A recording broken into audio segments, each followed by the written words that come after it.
Good evening, folks. Welcome back to Celtic Fans TV. It's time for live full-time reaction from the home of full-time reaction here on YouTube.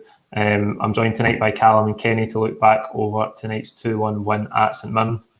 This is live. You can ask your questions in the live chat box below. Super chats are activated as well. So if you've got a question that you really want us to answer, you can ask it as a super chat and I'll pin it to the top of the chat.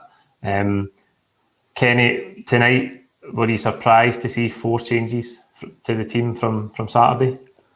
I was surprised, yeah, because I think when we saw the start lineup against Ross County, we were almost universally pleased with the possibility of playing 3-5-2 with that type of personnel. But what it was relying on, what you're most relying on in any team is relationships between your strikers and your centre-backs. Eddie doesn't have a relationship with Ajeti, and the centre-backs have never played with each other, and you could tell that defensively against Ross County. We kind of got away with one in a way, even though we romped to a victory. And tonight, why not take the opportunity to bed in those relationships a bit further? Okay, we need to respect the fact that we've got 5 games in 17 days. You can't play the starting 11 in 5 games across 17 games, so it has to in some way rotate. But to make relatively wholesale changes immediately after he's picked what we probably all believe is the best starting 11 off the back of a 5-0 victory, I think was misjudged. And you can see that defensively. Immediately we went a goal behind because the centre-halves had no sort of cohesion with each other. We were sleeping at the back post and we were in trouble.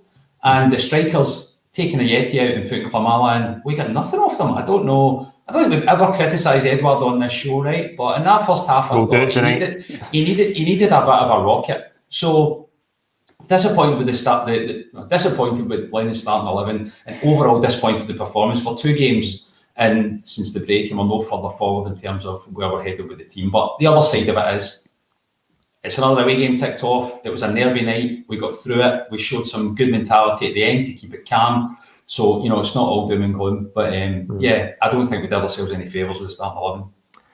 I think we were definitely all surprised with the starting lineup, particularly after Saturday. And Neil in his comments that he said he wanted to try and keep a settled team at the weekend. So I think we're all surprised by that.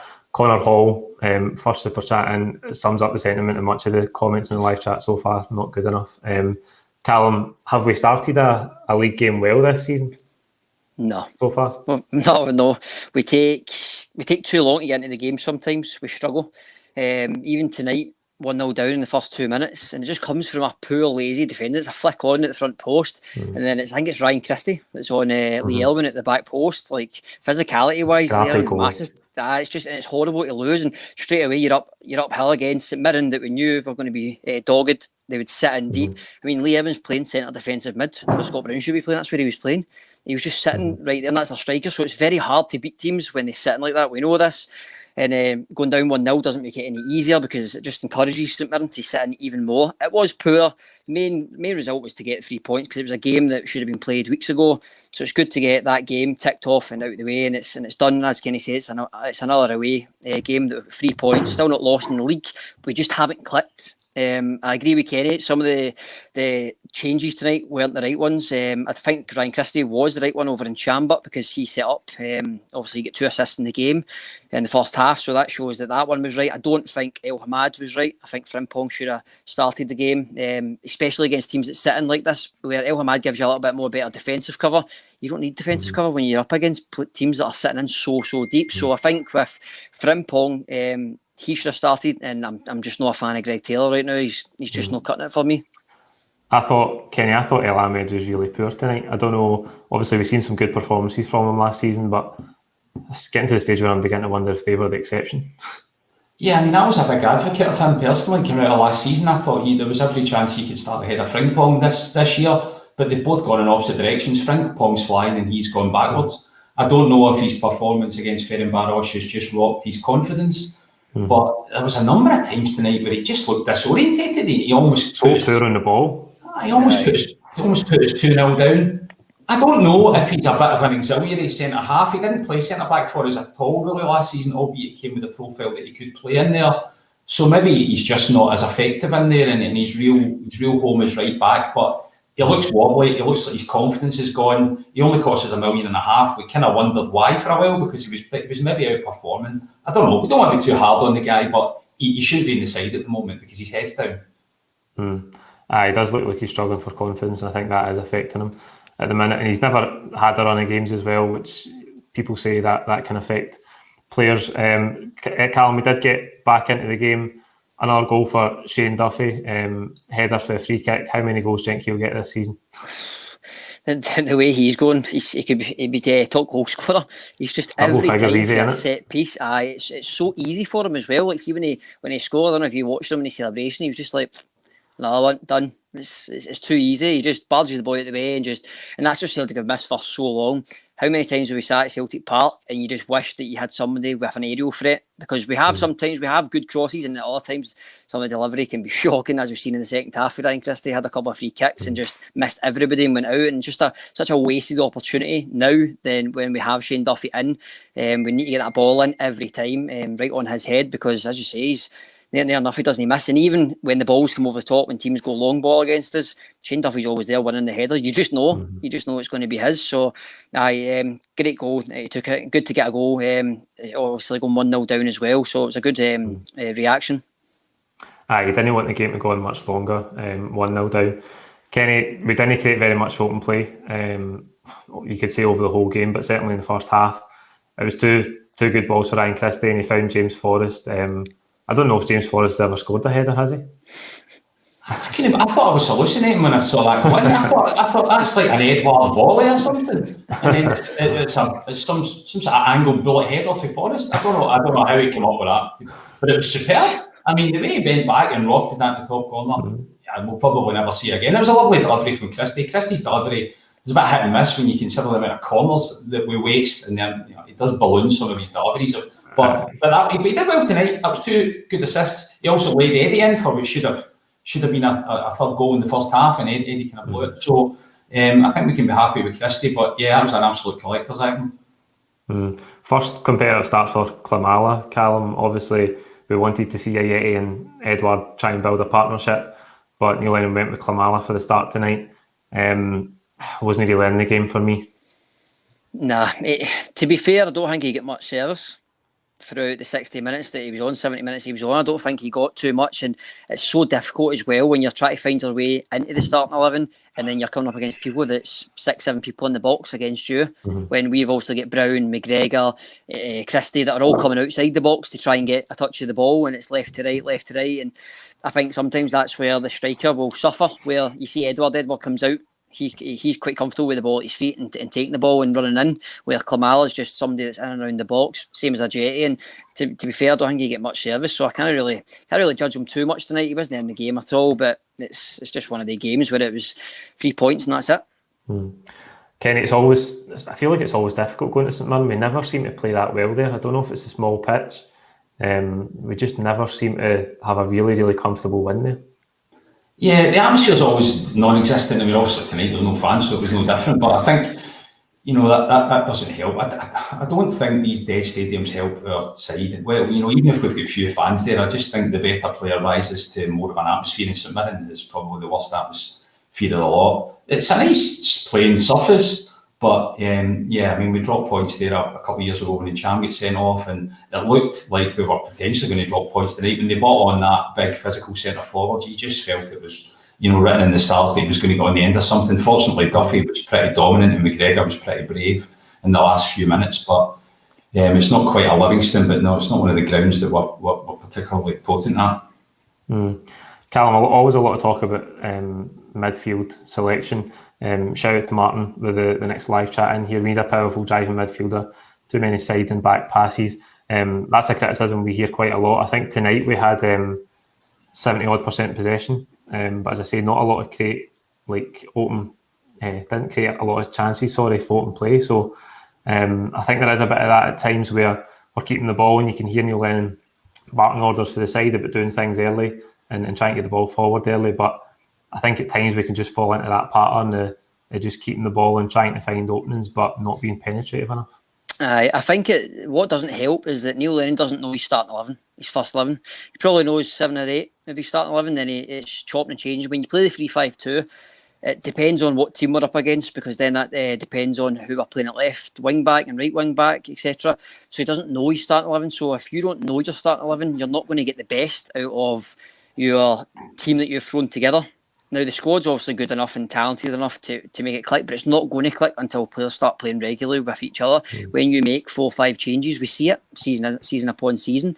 When you do stuff like, especially like European games, and you come back and you make 4 or 5 changes and you lose, just because that system that you play, and usually the 11 that you play in, you know where players are going to be. I just feel like sometimes Brown and McGregor in games like this, sometimes you need somebody like maybe like a Tom Rogic or even David Turnbull, to that boy's question there, saying that we don't have a powerful midfielder. David Turnbull's somebody that can obviously take the ball and from box to box. So he's probably somebody that's probably could have suited him to play the game tonight, maybe instead of Brown, maybe. Aye, Kenny, I think obviously there's always a lot of talk about the midfield not having maybe enough creativity there. Scott Brown's position is always up for debate as the years go by. I think he's been booked in every league game so far this season. What do you think of the midfield tonight? Well, obviously we've seen Encham start on Saturday and he came back out for Christie tonight. We've talked about Christie's performance already, but what do you make of the midfield tonight? I think Encham, I was really keen to see Encham getting game time, and he started a few games now, and I think he's been pretty uninspiring. But I think that's because he's been dropped right into the number 10. He's not a number 10 Encham, he's a number 8. He plays with the game in front of him. It'd be interesting if you took Scott Brown out of the team and stuck Encham in Brown's position. Would he just become alive and start to really dominate games in the way that he can? That's a possibility, and we won't know until we try that. He seems reluctant to try that. There's a risk in moving Scott Brown from that team because there's an intangible, there's a huge presence of a man off the field in the dressing room, galvanising people. Take that out, well, that's the unknown for us. We don't know how we will react to that. Do we really take that sort of risk in a 10-in-a-row season? Unless he's really out of form, which I don't think he's quite at that level. I'm not sure, but I'd be interested to maybe rotate him a little bit, play Encham a bit more. And Turnbull is an interesting one. When he comes on, he looks so silky on the ball. There's a diamond there, obviously, that we recognise for the future, but why not use him now? I thought he should have brought him on earlier against Ross County. And when we're 2 or 3 goals up, which we weren't unfortunately tonight, I would introduce him with a view to actually utilising him starting games potentially in the number 10, because the number 10's been a problem. Christie's not exactly been firing, and Encham's not exactly been firing in there, and we've got Turnbull on the bench. So I think a wee bit of rotation with Brown and maybe the introduction of Turnbull would be a good thing. I'm excited to see Turnbull in the team. I hope he does get some game time as we go forward.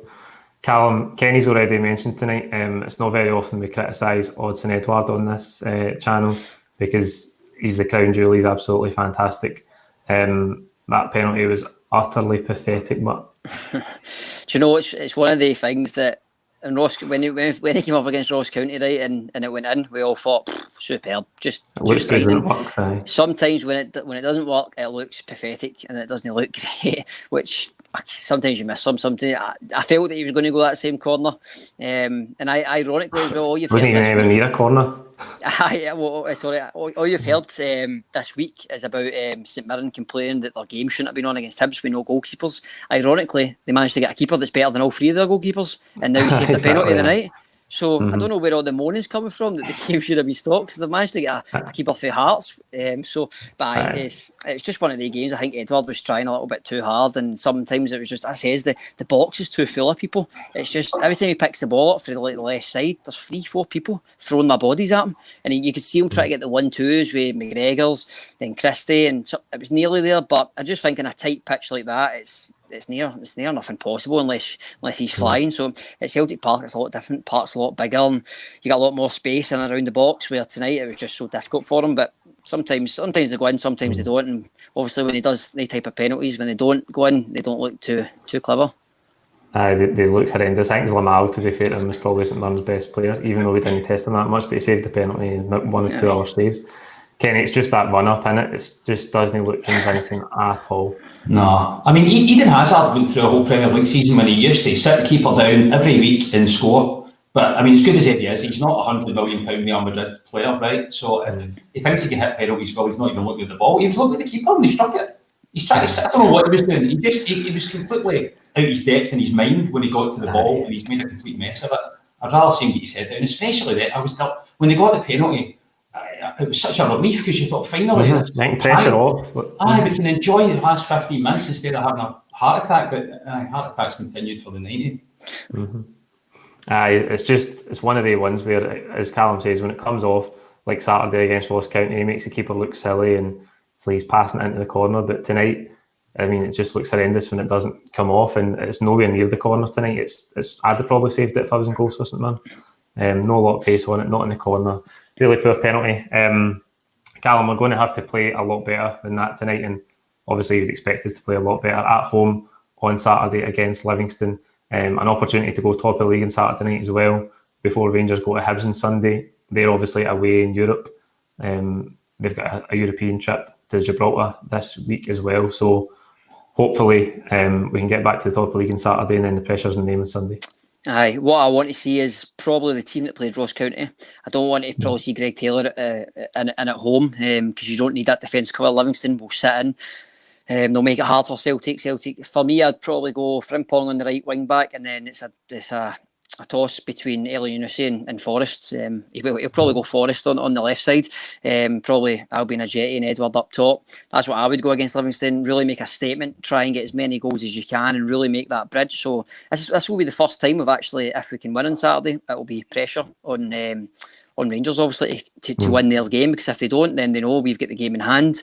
And then that means if we win that, then we're obviously points ahead of them. So we really need to send out a message here. We can't start slow like we have, as you said, for the start of the season. And there's no excuses. Pitch is fantastic. It's a large pitch, and we know Livingston were not great on grass. I think they've won like 2 games on grass in like over a year. So there's no excuses. For me, it's got to be a comfortable performance, probably 3, 4, 5. Kenny, Livingston have started the season really, really poorly as well.